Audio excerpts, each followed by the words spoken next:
चलिए ध्यान से सुनिएगा। अब हमारा जो नेक्स्ट टॉपिक है वो टॉपिक है आप लोग का प्लांट ग्रोथ एंड डेवलपमेंट। तो सबसे पहले टॉपिक लिखा देखिएगा प्लांट ग्रोथ एंड डेवलपमेंट, मतलब प्लांट का ग्रोथ कैसे होता है।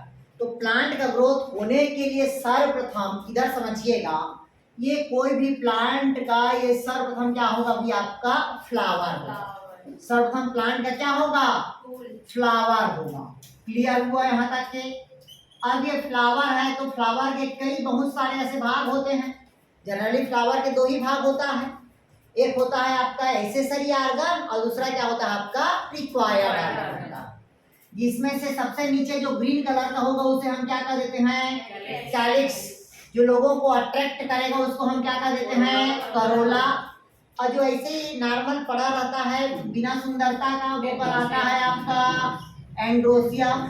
जो अपने को सजा के रखती है उसको कहते हैं गायनोसियम कहते हैं। भैया जितना सुंदर देखेगी इंसेक्ट उतना ही सुंदर आए। क्लियर हुआ। कभी भी देखिएगा जब क्रीम पाउडर की बात होती है तो लड़कियां ज्यादा लगाती हैं लड़कों की तुलना में। क्लियर हुआ तक के। तो ये फ्लावर के कितने पार्ट्स हुए, 4 भाग। जो फ्लावर को 2 भागों में डिवाइड किया गया है। पहला कैलिक्स और कलोरा ये एसेसरी ऑर्गन होगा, एसेसरी मतलब सहायक अंग, जबकि गायनोसियम और एंडोसियम क्या होता है, रिक्वायर्ड अंग। तो आपको पता होगा कि एंड्रोसियम के एंथर से क्या डिस्चार्ज होता है, पोलन ग्रैंड डिस्चार्ज होता है। क्या डिस्चार्ज होता है, पोलन ग्रैंड डिस्चार्ज। और पोलन ग्रैंड डिस्चार्ज होने के पश्चात सेम फ्लावर की स्टिग्मा पे गिरेगा या अदर फ्लावर की स्टिग्मा पे जाके ट्रांसफर होगा। क्लियर है। जब सेल्फ गिरा तो स्वपरागण और दूसरे पे गया तो वो क्या कहलाएगा, क्रॉस परागण। आगे ये सबको डीप में पढ़ाएंगे हम कि ऑटोगेमी है कि एलोगेमी है कि हेटेरोगेमी है, नहीं आया समझा। लेकिन सेल्फ पॉलिनेशन में किसी माध्यम की आवश्यकता नहीं होती, लेकिन क्रॉस पॉलिनेशन में किसी माध्यम की क्या होती है, आवश्यकता होती है। तो अब दोनों के बीच में यहाँ पास क्या हुआ, अब भाई मेल यहाँ पास जाके उड़ गया, चिपक गया। चिपकने पश्चात यहाँ पास क्या हुआ, दोनों का पोलन पिस्टिल इंट्रक्शन हुआ। पोलन पिस्टिल क्या हुआ, इंट्रक्शन, मतलब दोनों के बीच में क्या हुआ, इंट्रक्शन दिया। बहुत सारे पोलन ग्रेन आया एक्सेप्ट हमारा भाई यार पोलन ग्रेन हो तो चांस तुम्हारे सर इसको पिस्टिल कहेंगे। गायनोसियम को मेल है तो पोलन बोल देते हैं, फीमेल है तो पिस्टिल बोलते हैं। और दोनों के बीच में अट्रैक्शन हो रहा है तो पोलन पिस्टिल इंट्रक्शन बोलते हैं। अब ये पोलन धीरे धीरे अंदर गया और अंदर जाने के बाद क्या करता है, वो फर्टिलाइजेशन करता है। और फर्टिलाइजेशन करने के बाद क्या बनाता है, वो जाइगोट बनाता है। ये तो क्लियर हुआ है तक के। बाकी इसका फर्टिलाइजेशन में पढ़ेंगे उधर। अभी हम केवल क्या पढ़ रहे हैं, प्लांट ग्रोथ कि कैसे बना। तो फर्टिलाइजेशन के बाद क्या बनेगा, जाइगोट बना। और जाइगोट के बाद धीरे धीरे क्या बनेगा, एंडोस्पर्म बना। और एक कंप्लीट बीज का क्या हुआ यार, निर्माण हुआ। किसका निर्माण हुआ, बीज का निर्माण हुआ। क्योंकि फर्टिलाइजेशन के बाद ही क्या होता है, बीज का निर्माण होता है। क्योंकि विदाउट फर्टिलाइजेशन, बिना निषेचन का फ्रूट का फॉर्मेशन हो नहीं है समझ। बिना फर्टिलाइजेशन का फ्रूट का formation parthenocarpy, without fertilisation gamete formation parthenogenesis, दोनों अलग अलग चीज। बिना निषेचन का फल का बनना अनिषेक फलन, बिना निषेचन का युग्मक का बनना अनिषेक जनन। जैसे बर्रे, ड्रोसोफिला, मधुमक्खी, ये अनिषेक क्या है, जनन है। नहीं है समझ। मतलब कितने रानी रहती है, एक रानी एक रहती है, बाकी बर्रे रहते हैं पूरे। और राजा कितना रहता है, एक रहता है। एक बार फर्टिलाइजेशन करने के बाद राजा क्या जाता है, नष्ट हो जाता है। नहीं आया समझ। नहीं लगता है। रानी केवल उन लोग की बात, मतलब रानी की बात को पूरे बर्रे मानते हैं। जितने मधुमक्खी रहता है ना वो पूरे रानी के ही मार्गदर्शन में काम करते हैं। रानी कभी डंक नहीं मारती, राजा डंक नहीं मारता, उसके चेले चपाटी लोग डंक मारते हैं। आया समझ नहीं आया। तो उसी प्रकार से अब हमारे पास क्या बना भाई, प्लांट बॉडी का सीड बना। क्या बना भाई, आपका सीड। अब ये पौधा का कोई भी क्या होगा, बीज हो, तो बीज के चारों तरफ में क्या रहता है, बीज कोच रहेगा। मतलब इसको हम हिंदी में क्या कहेंगे, सीड कोट कहेंगे। क्या कहेंगे उसको? Seed coat. मतलब बीज का क्या रहेगा? वो कवच रहेगा। क्या है? सीड का कोट है। क्लियर हुआ? बीज कवच हुआ। जैसे बीज कवच होगा तो कोई भी सीड में देखिएगा बहुत अलग अलग भाग होता है। बाहर को बोल देते हैं सीड कोट बोलते हैं कि नहीं बोलते हैं? जैसे ये देखिएगा, ये सीड है कि नहीं है? यहाँ ऐसा ऐसा रहता है, ये रहता है ना, तो ये वाला भाग क्या कहलाता है? एमसी, मतलब माइक्रोपाइलर कहलाएगा। ये वाला भाग कहलाता है चलाजा, और ये वाला भाग क्या कहलाएगा? आपका फ्यूनिकल कहलाएगा। क्या कहलाएगा? फ्यूनिकल। तो अब ये जब बीज है तो बीज का जो माइक्रोपाइलर भाग होता है, कौन सा भाग कहता है? माइक्रोपाइलर भाग। ये माइक्रोपाइलर भाग से ही पौधा, मतलब जो बीज होता है, वो जल को क्या करेगा? एब्जॉर्ब करेगा। इधर देखिए, ये क्या बना भाई? आपका सीड बोला। अब जैसी माइक्रोपाइलर भाग से वहां पर सीड कोट क्या रहता है? अब्सेंट रहता है। तो अब्सेंट रहेगा कौन भाग में? माइक्रोपाइलर भाग में। कौन सा पाइलर पे? माइक्रोपाइलर। तो इसी भाग से पौधा क्या कर, मतलब जो बीज होगा वो किसको एब्जॉर्ब करेगा? जल को एब्जॉर्ब करता है। अगर पूछा सूखा बीज जल का एब्जॉर्प्शन किस भाग से करेगा तो क्लियर हुआ? जैसी माइक्रोपाइलर भाग से जब बीज जल का एब्जॉर्प्शन करता है तो उसका सीड कोट क्या हो जाएगा? फूल जाएगा, और फलने के पश्चात इसका सीड कोट क्या हो जाएगा? फट जाएगा। सीड कोट क्या हो जाएगा? फट जाएगा। तो फटने के पश्चात जो एम्ब्रियो भाग होगा, कौन सा भाग होगा? एम्ब्रियो। तो एम्ब्रियो के दो साइड रहते हैं। एक होता है आपका, क्या होता है अभी आपका? स्टेम के लिए जाएगा, जिसको कहते हैं अपन क्या कहते हैं? प्लूम कहते हैं। और दूसरा नीचे के लिए क्या होता है आपका? रेडिकल। तो पहला नीचे किसका निर्माण करेगा? रेडिकल का। और ऊपर किसका निर्माण करेगा? तो प्लूम का। ऐसा होता है ना यार? ये हुआ तो ऊपर किसका निर्माण करेगा? प्लूम का। और नीचे किसका निर्माण करेगा? तो रेडिकल। मतलब ऊपर बना क्या? तना। नीचे क्या बना? जड़। लेकिन उस पौधे के जो एम्ब्रियो होगा उसमें मेटाबॉलिज्म की क्या होती है? प्रोसेस होगी। तभी सीड कोट फटा और क्या किया? वो अंकुरण किया। तो वो अंकुरण करने के लिए जिम्मेदार कौन होता है? एम्ब्रियो रहता है। कौन होता है? एम्ब्रियो। क्योंकि अगर मोनोकाट का है तो एक ही कार्टिलीडन निकलेगा, नहीं है? समझ गया? अगर डाइकाट का प्लांट है तो टू कार्टिलीडन निकलता है। क्लियर है? जब पौधे ऐसे निकलता है, जब डाइकार्टिलीडन का रहता है दो पत्ती निकलता है, मोनोकार्टिलीडन का रहता है तो एक पत्ती निकलता है। सर इसको प्लम सूट जो है, सूट और प्लम एक ये देखिएगा, प्लूम मतलब हो गया तना, रेडिकल मतलब हो गया जड़। इसी को बोलते हैं, इसको सूट अपेक्स से बोल देते हैं ऊपर की तरफ वाले को, और इसको रूट अपेक्स से बोल देते हैं यार। यह समझ आ? मतलब तना का प्ररोह और जड़ का प्ररोह बोलेंगे। क्लियर हुआ तक? तो मेटाबॉलिज्म की क्रिया हुआ तो अब सीड क्या हो गया? अंकुरण किया। तो जब बीज अंकुरण करता है तो अंकुरण के लिए अलग अलग हार्मोन की क्या होती है? आवश्यकता होती है। क्योंकि प्लांट ग्रोथ के लिए ऑक्सिन हार्मोन्स होता है, लंबाई बढ़ने के लिए जिबर्लिन होगा, परिपक्व के लिए साइटोकाइन हो गया, ज्यादा पक गया तो रोकने के लिए होगा एब्सिसिक एसिड होगा, और नहीं पक रहा है तो पकने के लिए एथिलीन हार्मोन्स होगा। मतलब अलग अलग है, वो अलग पढ़ोगे अभी। ठीक? क्लियर हुआ? अब पौधा जल को एब्जॉर्ब कर लिया, अब क्या क्या? अंकुरण करना स्टार्ट किया। तो कोई भी बीज का जो अंकुरण होगा वो जनरली बीज का अंकुरण 3 प्रकार से होगा। वो 3 प्रकार को लिखिएगा। कितने प्रकार का होगा बीज का अंकुरण? 3 प्रकार के। पहला होगा ईपीजीआर,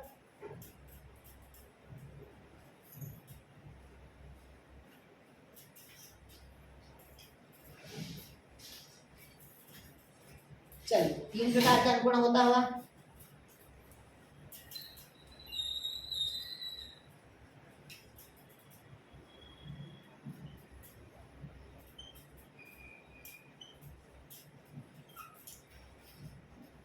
पहला होता है ईपीजीआर जर्मिनेशन, दूसरा लिखिएगा हाइपोजियर जर्मिनेशन, और तीसरा होता है विविपेरी जर्मिनेशन।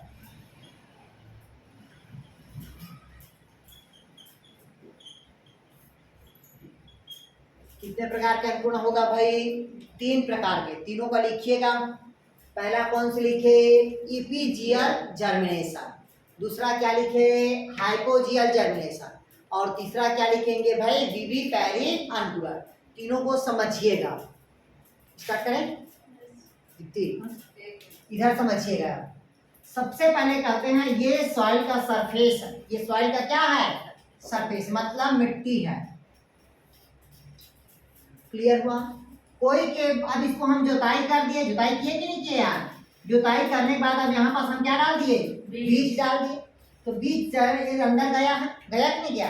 अब ये बीज धीरे से वाटर को और ऑक्सीजन को क्या करेगा? एब्जॉर्ब करेगा। तो सीड कोट क्या हो जाएगा? सॉइलिंग होगा। और सीड कोट सॉइलिंग होगा तो अब क्या करेगा? ये अंकुरण करेगा। क्या करेगा? अंकुरण। अब इसका कार्टिलेजन कहाँ जाएगा? ऊपर जाए। कार्टिलेजन क्या हो जाएगा? ऊपर। अब धीरे से बीज ऐसे आया, कार्टिलेजन ऊपर गया, नीचे आया, कार्टिलेजन ऐसे गया, ठीक ऐसे आया, फिर ऊपर गया। यस मतलब जो बीज होगा वो जमीन के कहाँ आ रहा है? अंदर आ रहा है। एक कंडीशन के। दूसरा कंडीशन में देखते हैं कि ये बीज है, ये अंकुरण किया, ये देखिएगा एक बीज कहाँ चला जा रहा है? जमीन के ऊपर जा रहा है। दो कंडीशन हुआ। तीसरा, ये सॉइल का सरफेस, बीज अंकुरण किया है, ये पौधा है, पौधे के ऊपर में क्या लगा? सीड लगा, यहीं से अंकुरण किया, नीचे रूट आ गया और ऊपर तना जा रहा है और अपने मदर सेल से अलग हो रहा है। ये तीसरा कंडीशन है।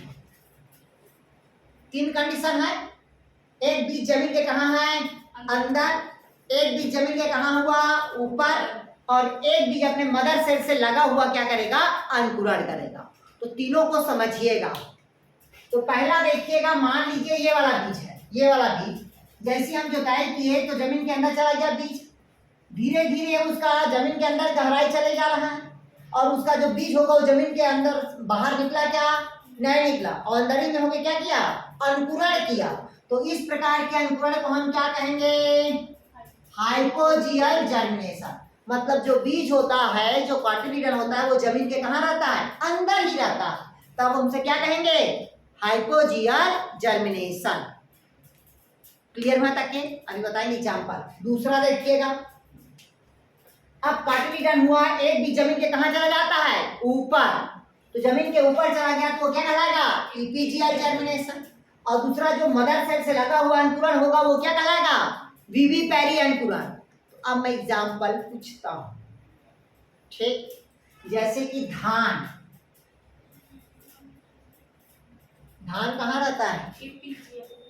मतलब जमीन के ऊपर। मूंगफली कहाँ रहता है? जमीन के ऊपर। ऊपर मूंगफली ऊपर रहता है। अच्छा, तुम लोग नहीं जानते। मूंगफली हमेशा ऊपर रहता है, उसका रेडिकल नीचे जाता है, ब्रांच रखता है, तब कहीं जाके मूंगफली लगता। आया समझ?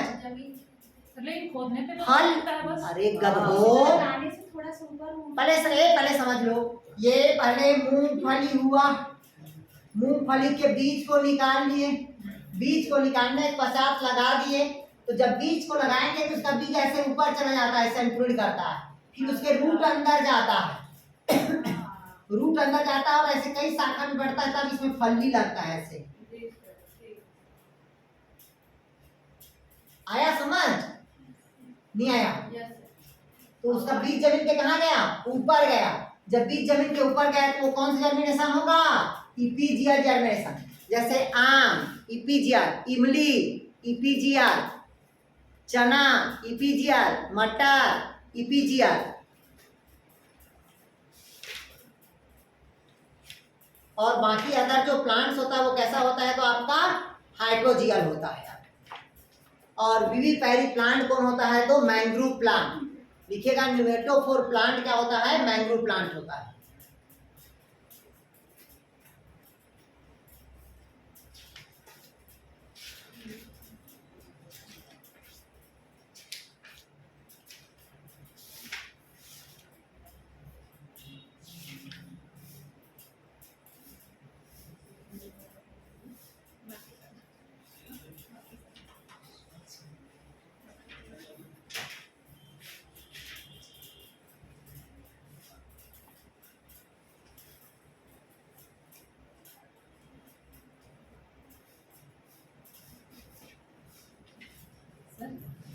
इसमें क्वेश्चन है जैसे कि आप बोल रहे हैं स्वीट कोट को जब पानी लेता है माइक्रोबायो से तो वो हाँ। थोड़ा फट जाता है ना, फूल जाता है, फूलने के बाद फूल फटता जाता है है। फिर फट जाता है, फिर अंदर में जो रहता है सीट को वो रहता है, एंडोस्पर्म रहता है। इधर देखो कैसा रहता है पूरा, ये देखिएगा, ये 3 प्रकार के जर्मिनेशन हुआ।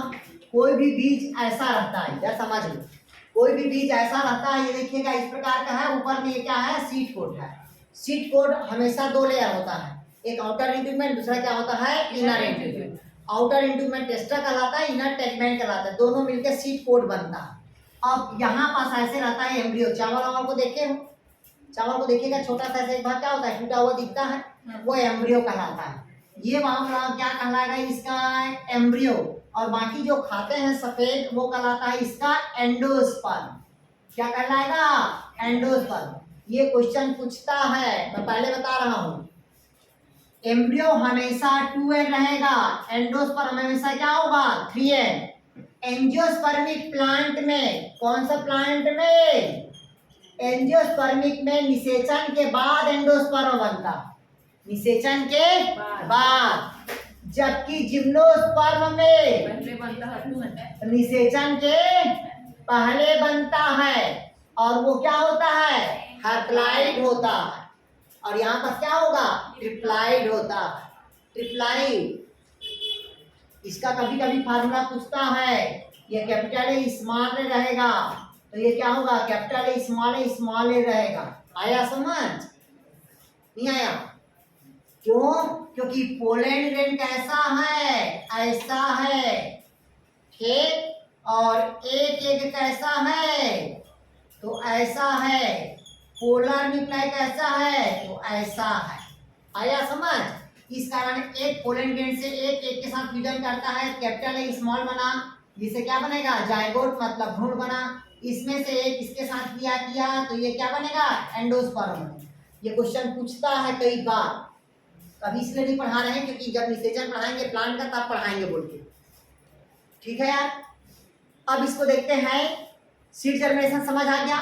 कितना प्रकार के जर्मिनेशन होगा बोला, 3 प्रकार के। पहला जमीन के ऊपर तो इपीजियर, जमीन के अंदर तो हाइपोजियर, और मदर सेल से लगा हुआ अंकुरण होगा, क्या कहलाएगा वो, विविपैरी जर्मिनेशन। जैसे जी दलदल जगह पे उगने वाला पौधा, दलदल जगह पे उगने वाले पौधा में कौन सा अंकुरण होता है, तो विविपैरी अंकुरण। क्लियर हुआ यार? मतलब अगर वो मदर सेल से अगर टूट के अलग हो जाएगा तो बीज जमीन के अंदर चल देगा, दलदल पे अंकुरण कर पाएगा क्या, नहीं कर पाएगा। तो वैसा कंडीशन पे वो अपने मदर सेल से लगा होता अंकुरण करता है। जैसे मनुष्य क्या है, बेबी पैरी है भाई, मम्मी के पेट में वो कंप्लीट डेवलपमेंट होता है।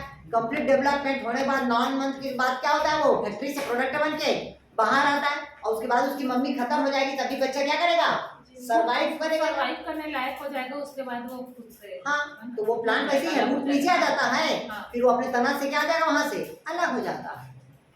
क्लियर है तक क्या? चलिए अब अगला देखते हैं इसी में। अब कहता है प्लांट, मतलब लिखिएगा condition and the factor of germination. अब अंकुरण करने के लिए कौन कौन सा कारक होते हैं, लिखिएगा। जर्मिनेशन लिखिएगा, condition and factor of germination.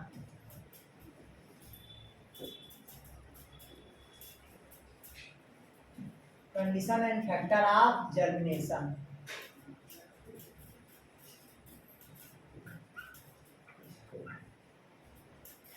Condition and factor आप क्या कहता है भाई, जर्मिनेशन। क्लियर है? इधर समझिए। हाँ सर नमस्कार। ठीक, क्या कहता है भाई, condition and factor of germination, मतलब अंकुरण होने के लिए पौधे को कौन कौन सा कारक की आवश्यकता होती है। तो जो पौधे के लिए जो कारक की आवश्यकता होती है उसमें से पहला है आपका जल। पहला कौन फैक्टर है, तो आपका वाटर। इसको समझिएगा, वाटर को, ठीक, इधर समझिएगा। सबसे पहले कहता है पौधों में क्या उपस्थित है भाई, आपका मतलब एटमॉस्फेयर में क्या प्रेजेंट है, आपका जल। तो कोई भी सो सूखा बीज होगा, मतलब ड्राई सीड होगा, ये ड्राई सीड किसको एब्जॉर्ब किया, जल को। कितना प्रतिशत जल को एब्जॉर्ब किया, केवल 1% जल को पौधा क्या करेगा, मतलब बीज एब्जॉर्ब करता है। किस भाग से करेगा बोला मैं, माइक्रोपाइलर से। बाकी वाटर कौन का है क्या, नहीं है। जैसी जल को अब्जॉर्ब करेगा तो सीड कोट क्या हो जाएगा, स्वेलिंग होगा, फिर सीड कोट क्या हो जाएगा, फट जाएगा, और फटने के पश्चात फिर क्या करेगा वो, अंकुरण करेगा। तो सूखा बीज जब जल को अब्जॉर्ब करता है तो उसके शरीर पे कौन सी क्रिया होता है, बायोकेमिकल रिएक्शन होता है, जैव रासायनिक क्रिया होता है। ठीक, कौन सा रासायनिक होता है, जैव रासायनिक क्रिया होता है। क्लियर हुआ। अब क्वेश्चन पूछता है कि सूखा बीज जल का अवशोषण विसरण की क्रिया द्वारा करता है कि परासरण की क्रिया द्वारा। सूखा बीज जल का अवशोषण कौन सी क्रिया के द्वारा करेगा, परासरण। क्यों, क्योंकि दोनों के बीच में क्या होता है, मेम्ब्रेन होता है, और जहां मेम्ब्रेन की रिक्वायर्ड होगी वहां क्या होगा, परासरण होगा, और जहां मेम्ब्रेन की रिक्वायर्ड नहीं होगी वहां क्या होगा, डिफ्यूजन कहलाएगा, विसरण कहलाएगा। आया कुछ समझ।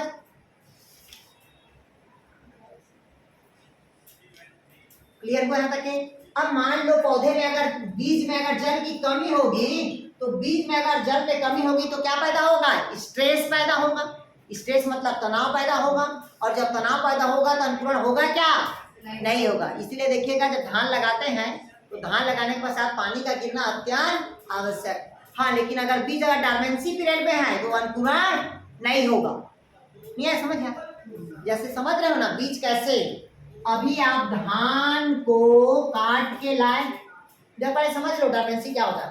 धान को काट के लेके आ गए हो और तुरंत उस बीज को अगर उगाओगे तो उगेगा क्या, नहीं उगेगा। क्यों, क्योंकि वो कौन सी पीरियड में चला गया है, डॉर्मेंसी, प्रसुप्तावस्था में चला गया। अब प्रसुप्तावस्था में चला गया तो अंकुरण नहीं होगा। आया समझ में, मतलब बीज क्या है, अपरिपक्व।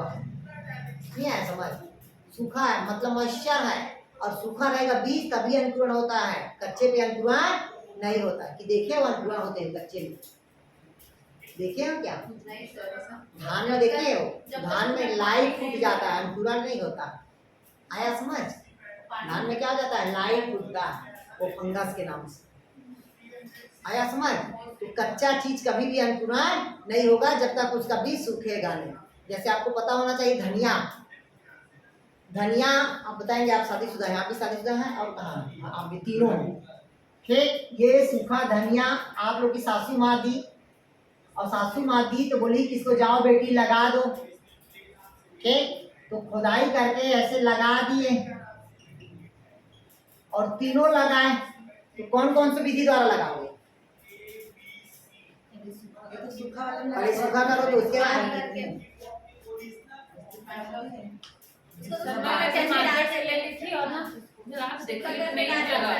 तीनों फैल होगा। इधर देख लो, तीनों की सासू माँ बोलेगी कि नहीं जगह है, क्या गेहूँ लगा है, इधर समझ रहे। सूखा बीज है, सर्वप्रथम सूखा बीज को हम क्या करेंगे, दो भागों में तोड़ेंगे, मतलब उसकी डॉर्मेंसी पीरियड को क्या करेंगे, समाप्त करेंगे। क्योंकि उसमें ट्रिपल सीड कोट रहता है, डबल लेयर के अलावा ट्रिपल सीड कोट रहता है। तो सीड कोट जब टूटेगा तभी जल्दी अंकुरित हो। आया समझ।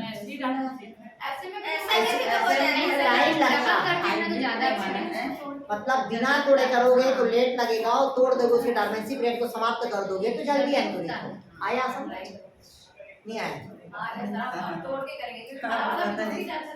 ठीक, क्लियर हुआ था क्या। तो पहला कौन बताया मैं फैक्टर आप लोग को, जल। अगर कम रहेगा तो पौधे में क्या हो, बीज में क्या होगा, स्ट्रेस पैदा होगा और अंकुरण के प्रोसेस नहीं हो पाएगा। दूसरा लिखिएगा, दूसरा होता है तापमान, टेम्परेचर।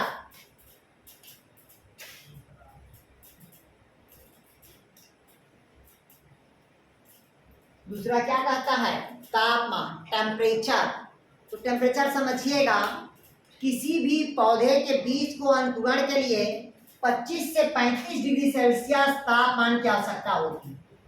कितना बताया मैं आप लोग को, 25 डिग्री सेल्सियस से 35 डिग्री सेल्सियस तापमान की आवश्यकता होगी।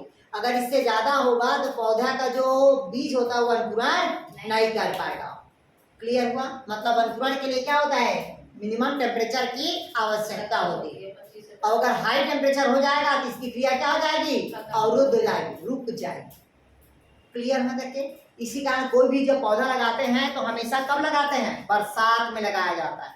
गौर किए होगी कि गर्मी के दिन में पौधा लगाते हैं, बरसात में।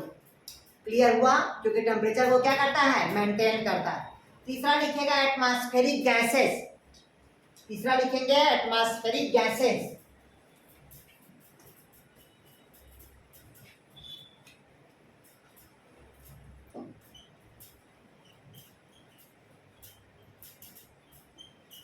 अब देखिए एटमॉस्फेरिक गैसेस मतलब एटमॉस्फेयर में क्या रहता है? गैसेस रहता है। तो एक गैसेस क्या रहता है? Carbon dioxide. एक गैसेस क्या रहता है? Carbon dioxide. एक गैसेस क्या होता है? क्या होता है अभी आपका? नाइट्रोजन। कौन सा रहता है अभी आपका? नाइट्रोजन। यही तीन ठो जो गैस है, जो कैसा होता है? एटमॉस्फेरिक गैस है, जो किसी भी बीज को अंकुरण करने में क्या होती है? सहायक होती है। जैसे पता है आप लोग को, पौधा ऑक्सीजन ग्रहण करता है ना, और करता है कि नहीं करता है? कौन सी क्रिया के दौरान करता है? कोई भी पौधा के बीज ऑक्सीजन को क्या करेगा? एब्सॉर्ब करेगा। क्यों करेगा एब्सॉर्ब? ये पौधा तो कार्बन डाइऑक्साइड लेता है, ऑक्सीजन छोड़ता है। तो बीज है तो ऑक्सीजन लेगा, कार्बन डाइऑक्साइड छोड़ेगा? लेगा। कब लेगा? मैं आप लोग एक साइकिल बताया हूँ, जिसको क्या साइकिल कहते हैं? C2 cycle. Photo respiration. भैया रेस्पिरेशन होगा तभी तो सूखा बीज जल कर जड़ करेगा तो मेटाबॉलाइज्म होगा। तो मेटाबॉलाइज्म होने के लिए ऑक्सीजन को लेगा ना यार, तभी तो एटमॉस्फेरिक गैस में ऑक्सीजन को क्या करेगा? वो यूज करेगा। ठीक। और दूसरा एटमॉस्फेयर से किसको यूज करेगा? कार्बन डाइऑक्साइड को। तीसरा किसको यूज करेगा? नाइट्रोजन को। तभी बीज क्या होगा? अंकुरण होगा। ठीक। अगर ये तीनों गैस नहीं रहेगा तो अंकुरण की क्रिया नहीं होगी। बोलते ना उसमें नाइट्रोजन की कमी हो गया खेत में तो नहीं हो रहा अंकुरण। तो नाइट्रोजन की भरपाई के लिए क्या करते हैं? उसमें पोटाश यूरिया डालते हैं। क्लियर हुआ? तो ये क्या होगा भैया? आपका एटमॉस्फेरिक गैस होगा। लिखा है देखिए इसमें ऑक्सीजन की उपस्थिति 8 से 20% अंकुरण को बढ़ाती है। अगर ऑक्सीजन प्रेजेंट रहेगा तो अंकुरण की क्षमता क्या होगी? ज्यादा होगी। ठीक। अगर कार्बन डाइऑक्साइड की सांद्रता अगर ज्यादा होगी तो अंकुरण की क्रिया को क्या करेगा? निरुद्ध कर देगा, कम कर देगा। इधर समझिएगा, ऑक्सीजन है हाई तो अंकुरण क्या होगा? हाई। अगर कार्बन डाइऑक्साइड है हाई तो अंकुरण को क्या करेगा? लो। यस। ऑक्सीजन अधिक है तो अंकुरण क्या होगा? अधिक। कार्बन डाइऑक्साइड अधिक है तो अंकुरण क्या होगा? कम। उसी प्रकार से कहता है सफल नहीं होने देते। अब कौन कौन सा गैस अंकुरण नहीं होने देता? तो लिखिएगा fluoride gas, hydrogen sulphur, nitrogen oxide, sulphur dioxide और ओजोन। ये किसी भी बीज को अंकुरण होने से क्या करता है? रोकता है। लिखिएगा fluoride, hydrogen sulphur, nitrous oxide, hydrogen sulphur, हाँ hydrogen H2S, nitrous oxide, sulphur dioxide और ओजोन O3। ये अंकुरण की प्रक्रिया को क्या करता है? रोकता है।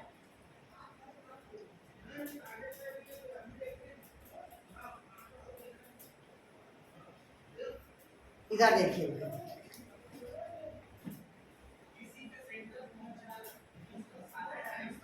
इधर देखिए चौथा कहता है, तीसरा हो गया एटमॉस्फेरिक गैसेस, चौथा कहता है आपका लाइट। इधर पहले समझ लो ये काम का चीज है। किसी भी पौधे को बीज के अंकुरण के लिए प्रकाश की आवश्यकता नहीं होती है। किसी भी पौधा के बीज को अंकुरण के लिए प्रकाश की आवश्यकता नहीं होती। केवल दो पौधा है जिसको प्रकाश की क्या होती है? आवश्यकता होती है। पहला होता है जौ और दूसरा लिखिएगा आपका लेट्यूका।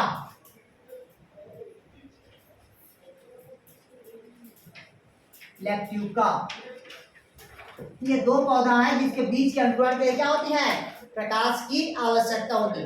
प्रकाश रहेगा तभी अंकुरण होगा, अन्यथा अंकुरण नहीं होगा। ये तो बहुत कम रहता है 50%, लेकिन लेट्यूका ये 100% प्रकाश रहेगा तभी अंकुरण होगा, अन्यथा अंकुरण नहीं होगा। तो अगर कोई पूछा बीज के अंकुरण के लिए प्रकाश जिम्मेदार है, तो बीज के अंकुरण के लिए प्रकाश जिम्मेदार नहीं होता। ये होता है अनुपमा? केवल लैक्टिका और जौ प्लांट के लिए। चना भिंगाए हो, चना भिंगाने के पश्चात धूप में रख देना तो अंकुरण होगा? नहीं होगा। चना भिंगाने के पश्चात किसी कपड़ा में लपेट के अंधेरा पे छोड़ देना तो क्या होगा? अंकुरण होगा। लेकिन अंकुरण करने के पश्चात उसको अब क्या चाहिए? प्रकाश चाहिए। क्लियर हुआ तक? क्या आया कुछ समझ? चलिए अगला लिखेंगे सॉइल कंडीशन। अगला लिखेंगे सॉइल कंडीशन। चौथा हो गया लाइट, पांचवा देखते हैं सॉइल कंडीशन।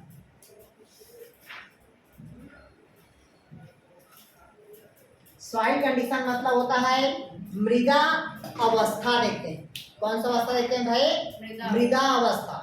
तो समझिएगा जहां पीएच वाली बात होती है, जहां 5 क्या होता है?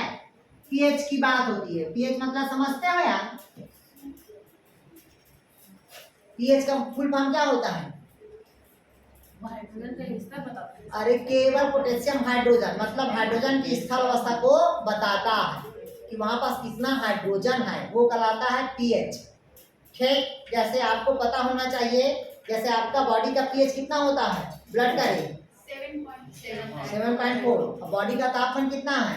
37 और फ़ारेनहाइट में 98 क्लियर हुआ करके? यस।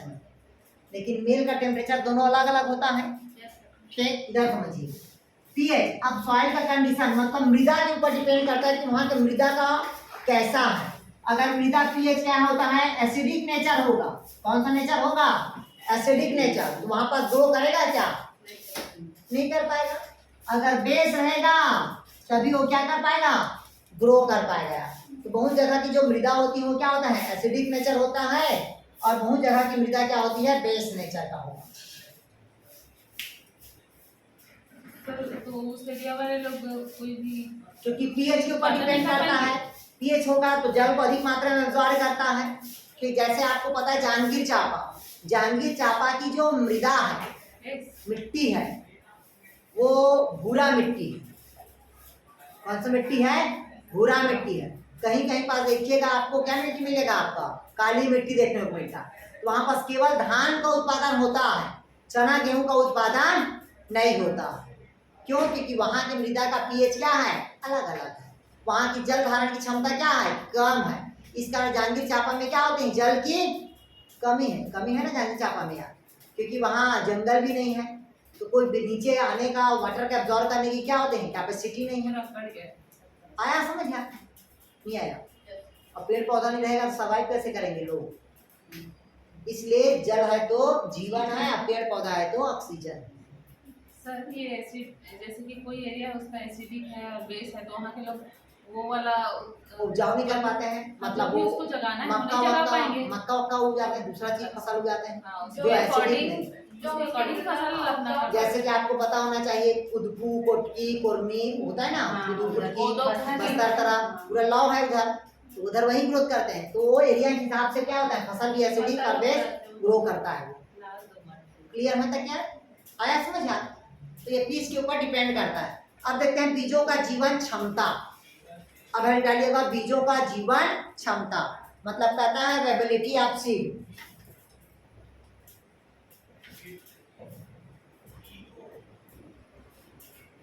वेबिलिटी आप क्या होगा? सीड मतलब बीजों की जीवन क्षमता। आप लोग को पता होना चाहिए, जैसे कमल है ना, कमल का जो बीज होता है वो 400 वर्षों के बाद भी अंकुरण हो जाता है। कौन से वर्षों के बाद? 400 वर्षों के बाद कमल का बीज अंकुरण हो जाता है। ठीक, क्यों अंकुरण हो जाता है? क्योंकि ये बीज कौन सा अवस्था में चला जाता है? प्रसुप्तावस्था पे चला जाता है। और जब प्रसुप्तावस्था पे रहेगा तभी वो बीज क्या होगा? अंकुरण होगा। जब प्रसुप्तावस्था टूटेगा, समाप्त होगा, तभी वो बीज क्या होगा? अंकुरण होगा। मतलब ये कह सकते हैं कि बहुत लेट से सूखता है वो। हाँ, बहुत लेट में सूखेगा, फिर लेट में सूखने के बाद क्या करेगा? उसका डोर्मेंसी पीरियड समाप्त होगा, तब कहीं जाके क्या होगा? अंकुरण होगा। जैसे आपको पता होना चाहिए धान, चना, किसका? धान और चना, इसकी जो लाइफ साइकिल होती है केवल कितना महीने का होता है? 12 माह का होता है लाइफ साइकिल केवल। इस मतलब लाइफ साइकिल 1 साल का है। लाइफ साइकिल कितना है? 1 साल का। जैसे अभी धान आया, धान कट लिए, घर में ले गए, तो उसको उसी सीजन में फिर बोओगे तो ग्रो करेगा। 1 साल के बाद ग्रो करते हैं, नहीं समझ आ? हाँ, तो उसकी वृद्धि रुक नहीं जाती है, होती। नहीं हो पाती, समझ नहीं समझ आ? समझ। सबका लाइफ साइकिल क्या होता है, अलग अलग टाइम का होता है। ठीक, वो कराना है प्रोबेबिलिटी आप क्या होगा, सीड की कैपेसिटी को देखा जाता है। अभी मार्च में मान लीजिए एग्जाम्पल के धान काटते हैं तो वो तो परिपक्व रहता है, या हाँ। अगले मार्च तक उसको बो सकते हैं हम लेकिन लोग। जो गर्मी धान को नहीं बो सकते, इसकी जो ग्रोथ होती है वो कम होती है, नहीं है, उपजाऊ ज्यादा होता है, लेकिन जो उसका सीड का जो क्वांटिटी रहता है ना वो कमजोर होता है। ठीक, क्लियर है, ताकि वो अच्छे से सूख जाए, ताकि डोर्मेंसी पीरियड को वो समाप्त करे बाद में। ठीक है, कच्चा रहेगा ग्रो नहीं करेगा, नहीं है समझ आ? क्लियर हुआ? अब लिखिएगा बीज संरचना, सीड स्ट्रक्चर। तो देखिएगा सीड स्ट्रक्चर भी क्या होगा, परिपक्व रहेगा तभी बीज क्या होगा, अंकुरण होगा। अगर बीज परिपक्व नहीं रहेगा तो अंकुरण नहीं होगा। तो ये हमारा क्या हुआ, अभी अभी सीड का केवल जर्मिनेशन। अब हेडिंग डालिएगा ग्रोथ, डालिएगा प्लांट ग्रोथ।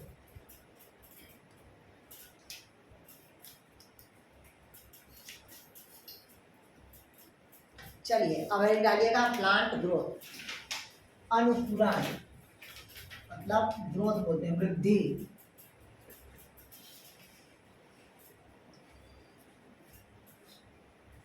चलिए हेडिंग डालिएगा भाई आप लोग ग्रोथ।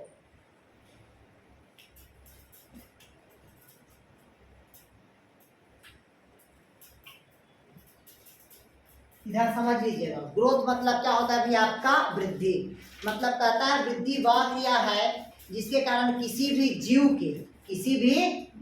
के अंगों का भार, अंगों का भार मतलब उसकी वजन, उसकी लंबाई, क्या कहता है भाई, लंबाई, चौड़ाई आदि भागों में क्या होना, बढ़ना, वो सब क्या कहलाएगा, वृद्धि कहलाता है, ग्रोथ कहलाएगा। आया समझ आ? मतलब देखिएगा इसकी लेंथ में भी वृद्धि होना चाहिए, इसकी डायमीटर में भी वृद्धि होना चाहिए, और इसकी वजन में भी क्या होना चाहिए, वृद्धि होगा, तभी वो प्लांट क्या कहलाएगा, ग्रोथ कहलाएगा। ठीक, आया समझ गया? नहीं आया? जैसे कि अगर हमारा ग्रोथ हुआ तो हमारा केवल लंबाई पे ग्रोथ हुआ, चौड़ाई पे ग्रोथ नहीं हुआ, वजन पे ग्रोथ नहीं हुआ। आया समझ आ? नहीं आया? जैसे कि ये पूरे ग्रोथ हमारे शरीर पे, मनुष्य में कौन सा ग्रंथि के ऊपर डिपेंड करता है, गुड, कौन सा ग्रंथि के ऊपर डिपेंड करता है, थायराइड के ऊपर। उसी प्रकार से प्लांट में ग्रोथ के लिए हार्मोन्स, ऑक्सिन और जीवाणु, पकाने के लिए साइटोकाइन, रोकने के लिए एब्सिसिक एसिड, नहीं आया समझ आ?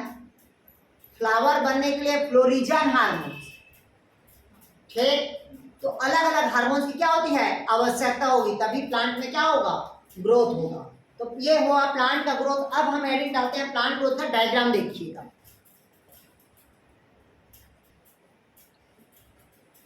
चलिए ध्यान समझिएगा, सबसे पहले देखते हैं ये प्लांट का क्या कहता है भाई, ग्रोथ। कल पढ़ाएंगे ग्रोथ की स्टेप को, आज केवल ग्रोथ देखेंगे। सबसे पहले मैं बताया था ये सूखा बीज, और बीज का ये क्या बताया था, एम्ब्रियो। क्लियर हुआ है करके? नीचे की तरफ आया तो रेडिकल, ऊपर की तरफ गया तो फ्लूइड। आया समझ? मतलब नीचे की तरफ जड़ और ऊपर की तरफ तना। लेकिन पहला निर्माण होता है जड़ का, क्योंकि कोई भी चीजों को ग्रो करने के लिए वाटर की क्या होती है, आवश्यकता होती है। पहला किसका निर्माण होगा, जड़ का, दूसरा किसका निर्माण होगा, तना। तो ये हम दोनों का स्ट्रक्चर देखते हैं, मतलब एक इसका और एक इसका। ऊपर की तरफ गया तो वो क्या है, रूट एपिकल मेरिस्टेम, और नीचे की तरफ है क्या है, ये root apical meristem. But root apical meristem में क्या होता है, रूट कैप होता है। क्या होता है, रूट कैप। लेकिन शूट एपिकल मेरिस्टेम में ऐसा नहीं होता। आया कुछ समझ? नहीं आया?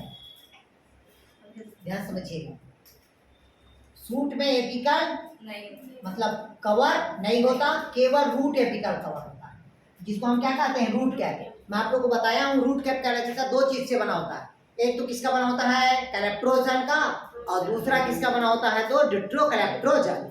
पढ़ाया हूँ मैं आप लोग को, ठीक, एनाटॉमी में किसका बना होता है, कैलेप्ट्रोजन और डिट्रोकैलेप्ट्रोजन। तो मोनोकार्ड का है तो डिट्रोकैलेप्ट्रोजन और डाइकार्ड का है तो कैलेप्ट्रोजन। क्लियर है तक क्या? तो ये रूट कैप हुआ। अब रूट कैप कभी ग्रो नहीं करता, रूट कैप के अपेक्ष भाग क्या करता है, अब ग्रो करता है, क्योंकि यहीं पास मेटाप्लाज्मा की क्या होती है, क्रिया होती है। तो एक सेल से कितना बनेगा, 2 2 4 4 से 8 बनता है, कितनी बनता है यार, मतलब पहले ये कौन सेल हुआ, रूट एपिकल मेरिस्टेम हुआ, ठीक। फिर एक सेल से कितना सेल हुआ, 2 सेल, तो सेल का क्या होगा, डिवीजन होगा। फिर सेल में क्या होगा, इलोंगेशन होगा। फिर सेल में क्या होगा, डिफरेंटेशन होगा। फिर सेकेंडरी मेटाबॉलिज्म, तो सेकेंडरी ग्रोथ का क्या होगा, फॉर्मेशन होगा। तो नीचे की तरफ रूट का हो रहा है और ऊपर से किसकी तरफ हो रहा है, तो सूट की तरफ। तो सूट में हमेशा क्या होगा, इंटरकालरी मेरिस्टेम होगा, क्योंकि रूट सूट में हमेशा 3 चीज होता है, ये पता होना चाहिए आपको। ऐसे ये होता है एपिकल सेल, दूसरा होता है इंटरकाली, तीसरा होता है आपका लेटरल मेरिस्टेम। ये 3 प्रकार के ग्रोथ कहाँ होता है, सूट में होता है। कौन कौन ग्रोथ बोला, एपिकल सेल ग्रोथ, दूसरा इंटरकाली, तीसरा क्या होगा आपका लेटरल ग्रोथ होगा। केवल अपेक्स में ग्रोथ होगा। इंटरकाली नोड और इंटरनोड का निर्माण करेगा, गांठ बनेगा ना यार, यस सर। तो ये क्या होगा, इंटरकाली, ये क्या हुआ हमारा नोड हुआ ना, ये हमारा क्या होगा, इंटरकाली होगा। इसी एक क्या रहेगा, इंटरनोड, इसी पे क्या होगा, लॉन्गिट्यूडनल ग्रोथ होगा, तभी लंबाई में क्या होगा, वृद्धि होगा। फिर कहता है अब जो बाहर की तरफ दिख रहा है वो क्या कहलाएगा, लेटरल मेरिस्टेम, मतलब यहाँ से क्या बनेगा, शाखा बनेगा। तो लेटरल मेरिस्टेम क्या करेगा, शाखा, और सेकेंडरी ग्रोथ करेगा। फिर यहाँ पर देखिएगा सेकेंडरी ग्रोथ, तो सेकेंडरी ग्रोथ पौधे में किसके कारण होता है, कैम्बियम के कारण होगा। किसके कारण होता है, कैम्बियम, क्योंकि कैम्बियम की एक्टिविटी में क्या होता है, कार्य कैम्बियम का फॉर्मेशन होगा, तभी पौधे में क्या होगा, सेकेंडरी ग्रोथ होगा। और केवल डाइकार्ड के प्लांट में क्या होता है, सेकेंडरी ग्रोथ होता है। मोनोकार्ड के प्लांट में सेकेंडरी ग्रोथ नहीं, लेकिन अपवाद स्वरूप होता है। कौन कौन से प्लांट में, और अगेन 3 प्लांट है, तीनों कौन फैमिली बिलोंग करता है, लिलिएसी फैमिली। कौन फैमिली बिलोंग करता है, लिलिएसी फैमिली से, तभी तीनों क्या करता है, ग्रोथ करता है, जिसको कहते हैं एनाबोलर सेकेंडरी ग्रोथ कहेंगे, ठीक। तो इस प्रकार से क्या होता है, अभी आपका ग्रोथ होगा। तो कल देखेंगे ग्रोथ की अवस्था को, इससे क्वेश्चन पूछता है ग्रोथ की अवस्था से, जो कल हम पढ़ाएंगे आपको।